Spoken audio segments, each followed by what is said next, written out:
Now, the appointment of Daniel Bwala as one of the 4 spokesmen of President Tinubu, or what one angry Tinubu supporter called the 4 horsemen of the apocalypse, is continuing to send shockwaves and tremors rippling across the ranks of the president's ruling APC party. Many who supported Mr. Tinubu and helped him win the 2023 presidential election are calling it an inexcusable act of profound betrayal of the president's cohort, with many supporters seeing it as a violation of their confidence and a failure on the president's part to keep a promise and honor a principle. But they say it goes beyond the betrayal of just the president's allies and warriors and has the potential to unfold on the national political stage and to compromise the president. And arguably, no one has felt greater anger or hurt than the lawyer Jesutega Onokpasa, who was a member of the APC Publicity Committee and was also a member of the APC Presidential Campaign Council that worked to get President Tinubu elected. For him, it cuts extremely deep. Take a listen to this video of Mr. Onokpasa reacting to Mr. Bwala's appointment, a video that's gone viral. My dear President, Asiwaju Bala Tinubu, my very dear President, I am so angry with you. How could you make such an appointment? Of who? Daniel Bwala, who insulted all of us, called you a drug dealer, a drug baron. You stab all of us in the back. You disgrace us, you humiliate us by appointing someone who insulted all of us during the campaign. I mean, what is going on, Excellency? What happened to you? You will attack Yaya Bello. You will attack Rufai. You will abandon Fani Kayode. We supported you. Then the people who fought us, I don't need any appointment from you. My Lord Jesus, it takes care of me. Anytime, any day. That's the story of my life. I don't need anything from you. But this is such a shame. Shame. That you will stab all of us in the back like this. And bring some funny character. A serpentine character. You never know where he stands. You give him an appointment on what basis? We are the ones that put you in power. And that is, of course, the lawyer and former member of the APC Presidential Campaign Council, Jesutega Onokpasa, and he joins me now in the studio. Good to see you, Jesutega. Thanks for having me, Charles.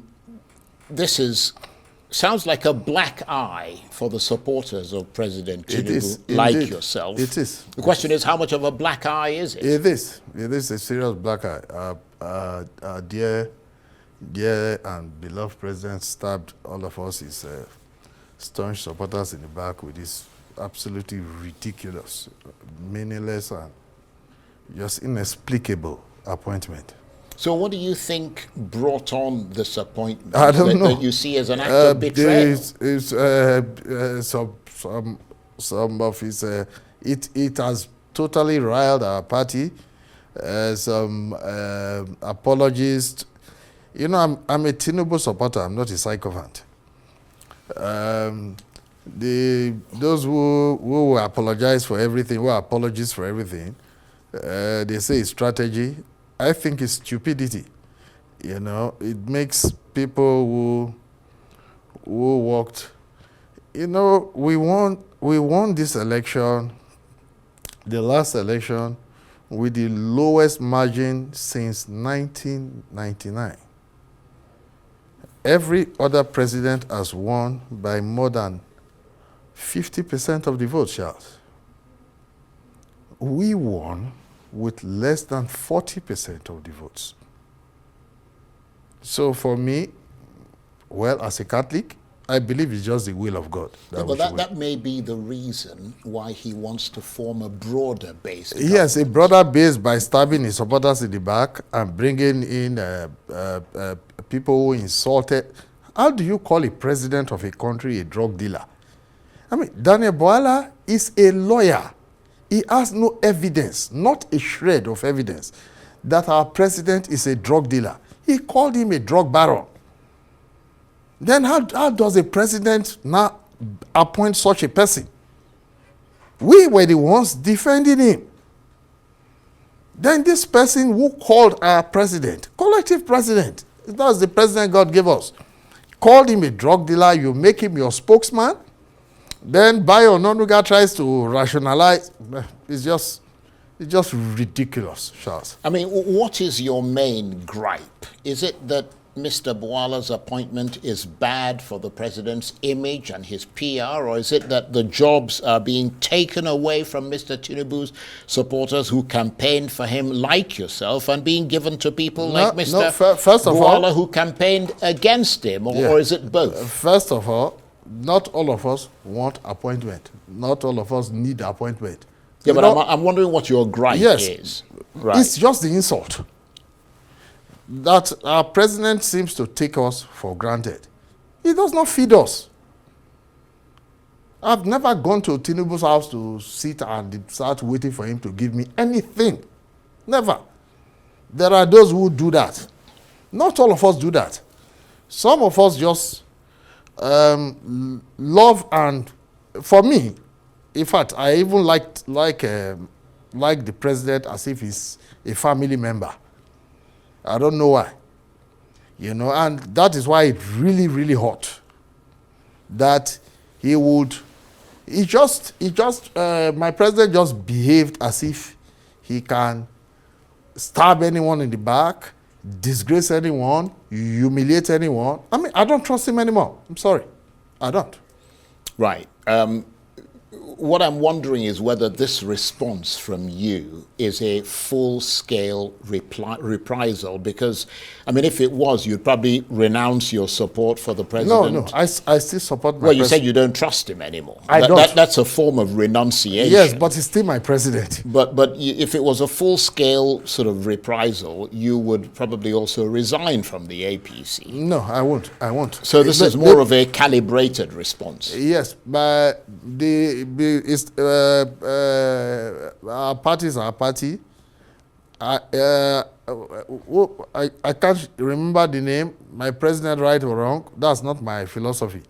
But I still support my president. It's just that it's clearly, totally misguided. And it's just doing things that he thinks things will help him in 2027. And I was on you are not a politician, so you won't be members of such platforms. Somebody said that it is strategy, and I said no, stupidity. Bwala helped Atiku Abubakar to fail in 2003, and he will help Asiwaju Bola Tinubu to fail in 2027. Is that a prediction from you then?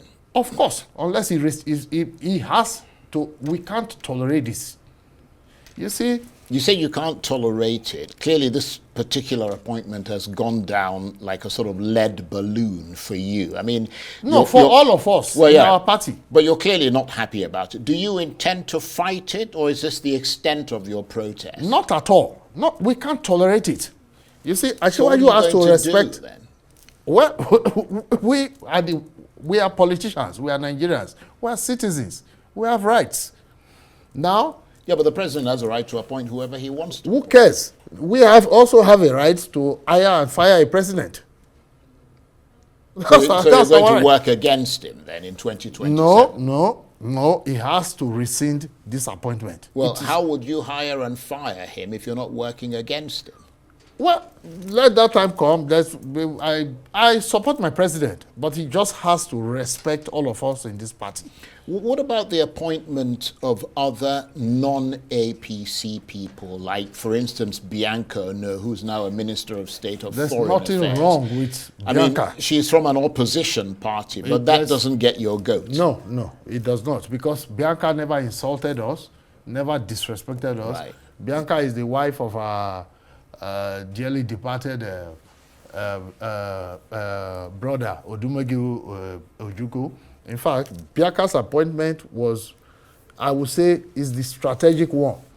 You know, it's a, you see, the way we form this. So that makes more sense to you? By far. As a strategy? Yes. Right. Because, no, it's not strategy, it's to unify the country.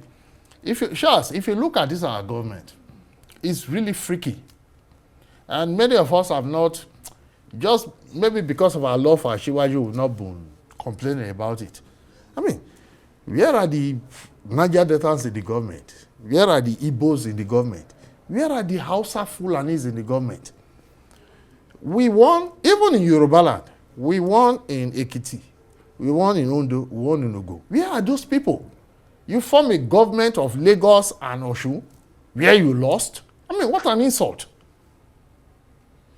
So what is your, I mean, let me just clarify what your position is now in terms of your support for President Tinubu. I'm not talking about on a personal, I support politically. I support my president, but I'm very, very, very angry with him. Right. So beyond this move of appointing Mr. Bwala being badly thought, I mean, it's not just Mr. Bwala, because you're mentioning a lot of other things. He has to sack Bala. Yeah, but what about the other things you talked about? You talked about the other appointments that have not been made, and that it's essentially a government of Lagos and Osun State. Well, that is up to him. If he feels that he has, my president feels he has conquered everyone, conquered everywhere, we shall see what will happen in 2027. What about his policies? I mean, I know you're a big advocate of trying to make the situation of the poor in Nigeria better. Of course. Are you seeing that in his policies? Not at all. Not at all. That's even, it's the strange part. What, you know, Ashiwaju is actually, in fact, Ashiwaju is confusing us. Ashiwaju is someone that, if you are around him, you can't be, he hates somebody being hungry. He's a nice guy. He hates someone being hungry around him. So it's so strange that he seems to be comfortable with hunger. When you say hate, so you mean that he tries to alleviate yes, that person's he does. hunger? Yes, right, okay. He does that. He takes care of people. That's why I love him. Now, he does not take care of me. I take care of myself. God takes care of me. Ashiwaju has never given me one kobo. I don't owe him anything. He's the one that owes me something. Now, then we now form a government and prices keep increasing. Our citizens hardly have food to, can hardly afford food. Okay, what was our plan? We massively produce food for Nigerians. And the whole idea is this. If, for instance, if we can't reduce fuel prices, let us reduce food prices. Let our citizens just be able to eat. I was talking, Charles, to a professor of psychology. And I asked him a question. This is something that has never happened to me. What would a man feel if in the morning he wakes up and he can't feed his children? And he said the man will feel worthless. That is it. He just got it. And that's how many of our citizens are feeling, Charles. And then we buy cars, 250 million naira. We wear wristwatches, 200 million naira. We can't take tractors to villages. They called us Agbadorians during the election. And okay, you call us Agbadorians, you will eat the Agbado. When you eat the Agbado, are you not an Agbadorian with us? No plan, nothing. Nothing.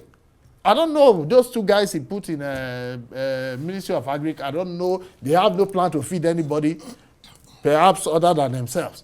In fact, it's a disgrace And I'm not sorry to say. So just returning to the issue of Daniel Bwala, do you think there could be political ramifications for the president, that it's likely to cause more serious political ripples going forward, or you think it's just going to play out? No, it won't play out. This one, Achiwaju has gone too far. He has insulted us enough. Seriously. He's really insulted. I'm still a Baptist. I don't know why I love him. He has insulted us too far. This one will not play out. So beyond being sort of badly thought out as an appointment, from your point of view, this sounds like a threat to you. Not at all. Ooh, Bala, can Bala even look me in the face? It's not an issue to me. It is an insult to all our party supporters. You see this election, let's take our supporters in the East. They became endangered species during the election. They still supported us. They still supported Achiwaju. What has Achiwaju done for them? How do you run a government like that? What has Achiwaju done for Niger Deltans? What has it done for Hausa Fulani? They voted for us. What has it done for the Middle Belt? Nothing. So if he gave you an appointment now, I will reject it. I don't trust him anymore. Right. So, I just support him. I just love him, but I don't trust him anymore. But the point you're making, Achiwaju gives us, his core Baptist supporters, the impression that he can stab anybody in the back, he can disgrace anybody, he can humiliate anybody, he can discard anybody. That's and do you know the funny thing about trust? You see, if I don't trust you, Charles, it's either I run away from you or I fight you. Now me, I'm Onokpasa, I'm Urobo, I'm Okpe, I'm in Niger Delta. I don't run away from anybody. So you're going to fight him? I don't run away, even from God. I run to God. I will run to my God. Now, I don't run away from anybody. It's that fight and flight conundrum. Me, I fight. You know? And Achiwaju has pushed us to the wall to the extent that it's good. And what he does not even realize, I don't know who the hell is talking to him. People are regrouping. He does not even realize that. People are angry. What crap? So, I mean, would it be fair to say, listening to you now, that there are a lot of people within the APC and Tinubu support groups who are very unhappy with the way these appointments are going on against people? Yeah, but apart from the appointments, let's not be thinking of that. You see, the narrative should not be like... Right, so beyond the appointments, yes, his policies also, as well. Yes, right. We have to feed our citizens. Right. We have to feed our citizens. They are hungry. And it doesn't matter whether you're APC or PDP or from the southeast or southwest or whatever. People are hungry. Are feeling pain. Man, serious pain. And Achiwaju seems to have been dislocated, disconnected from reality. Then he insults us with the appointment of this character. And that's the last straw, basically, for you. That is just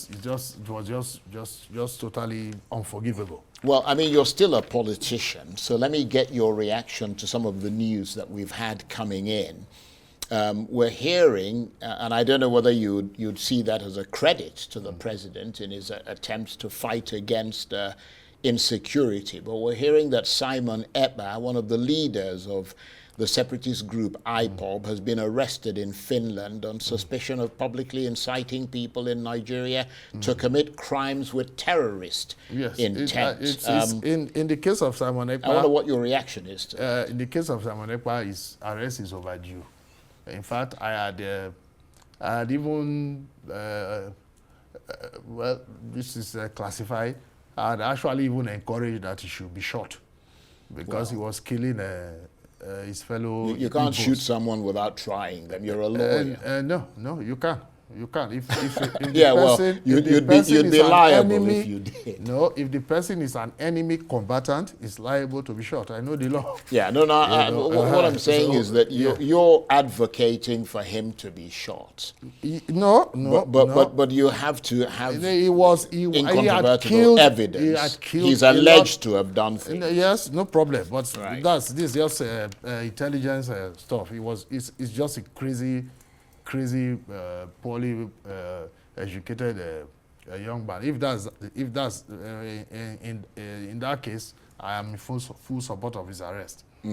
And the other story that emerged from the National Assembly, the rejection of a bill introduced by, I think it's in the House of Reps, by Ikenga Ogochinyere, which proposed a single 6-year term for the president and for all elections to take place on the same day. That bill has apparently been rejected. Your reaction to that? I support the rejection of the bill. Why? You see, if it's like why Achiwaju's first term now is giving us problems. In his first term, he has shown us that he doesn't take us seriously. So is it in his second term that he will take us seriously? We are not going to support him. If he does not need us after that second term, why should we take him seriously? There is a reason why there is a first term and a second term. You proved yourself, you know. So I think my dear brother, Honorable Goshire, there's no need for that. We can have four terms. It's okay. Okay. Well, on that note, I want to thank you very much indeed. It's really brilliant having you in here again and talking with you. Jesutega Onokpasa is a lawyer and former member of the APC Presidential Campaign Council. Thank you so much for coming in. Thank you, my brother. That's it for this edition of Arise Prime Time. Join us again tomorrow. From me and the entire team here in Abuja, bye-bye, and thank you for watching.